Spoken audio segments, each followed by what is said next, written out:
Bernabé Romeo y Belloc es un interesante escritor bajo-ribagorzano.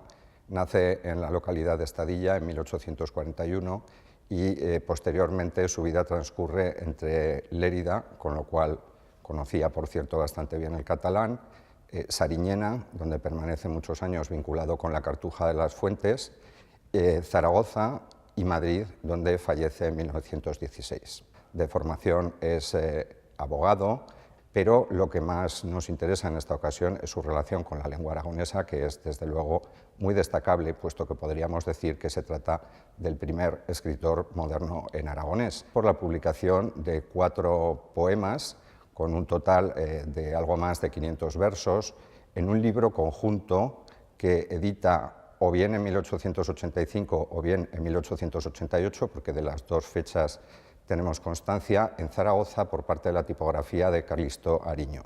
Es un libro muy probablemente autoeditado en el que recoge sobre todo producciones de juventud. Producciones, y eso es lo más curioso quizás, producciones en varias lenguas, porque Bernabé Romeo es políglota y además gusta del poliglotismo.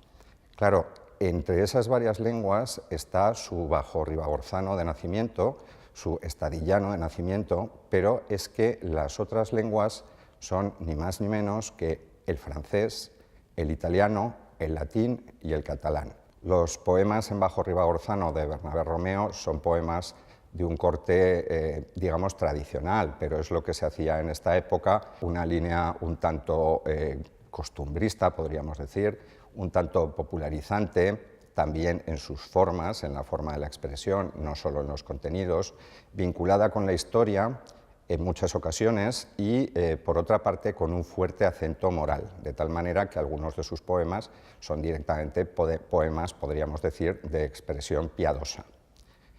En cuanto al aragonés, siempre le interesó vivamente, no solo como, en ocasiones se ha supuesto, como lengua de la propia infancia, que también, sino como lengua viva y cuya pérdida lamentaba.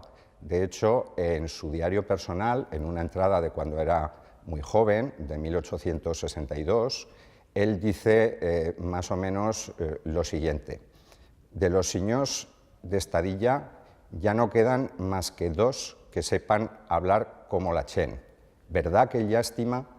Y después enumera a estas 2 personas, porque realmente él es muy consciente de que la lengua, por un lado, se está castellanizando y de que, por otro lado, las clases pudientes, las clases acomodadas y con una cierta distinción social, la están abandonando en una circunstancia que, desde luego, como vemos, viene de muy lejos.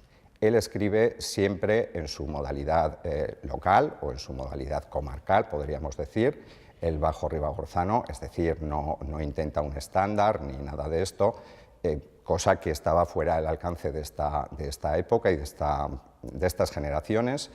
Por otro lado, le interesa la preservación de ese bajo-ribagorzano, que de todas formas se nos muestra ya como una lengua muy castellanizada. Por fortuna, los poemas en bajo-ribagorzano de Bernabé Romeo podemos leerlos sin mayor problema hoy en día.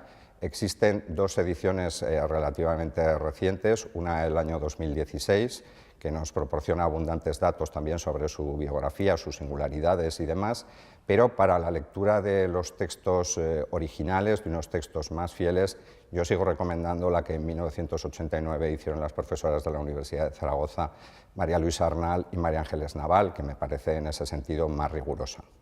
Personalmente creo que Bernabé Romeo trae 2 grandes aportaciones a la literatura en aragonés. La primera en términos absolutos, porque es que prácticamente es el fundador de una literatura que desde estos momentos, desde 1860, que es el momento en que son datables estos poemas de juventud en bajo-ribagorzano, hasta el día de hoy ya no ha cesado, con lo cual digamos que es quien inaugura esa continuidad posterior de la literatura en aragonés. Por otro lado, y de forma implícita, pone al aragonés en pie de igualdad con otras lenguas que sí han sido capaces de generar literatura a lo largo de los siglos, con lenguas ilustres que además tienen un amplio número de hablantes y por lo tanto una gran influencia social.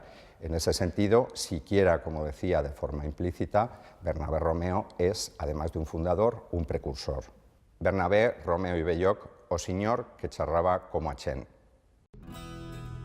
Ah, Qui tornar podese a correr per las eras y ferrinals los días que estudio noña veo. Y apoyar las calzadas detrás de las mocetas y chuntos las manos a baixar las espuentas. No querría acordarme de tantas horas buenas, curtas como los gozos, dulces como la bresca. Per ellas yo eva artista, y les feba comedias, y les vestía moñas, y les pintaba iglesias. Per ellas, en los huertos, perforaz me meteba, y les colliba rosas, y les furtaba peras. Con ellas me escapaba a los peus de la sierra y les buscaba espigo, morterez y violetas. Otras veces moniban alguna fontaneta y ellas, agua en mis manos, bebeban. Yo en las de ellas. Otra vez mos buscaban y en casa mos perdeban, per alcanzar con tochos, mostillo, ugas u servas.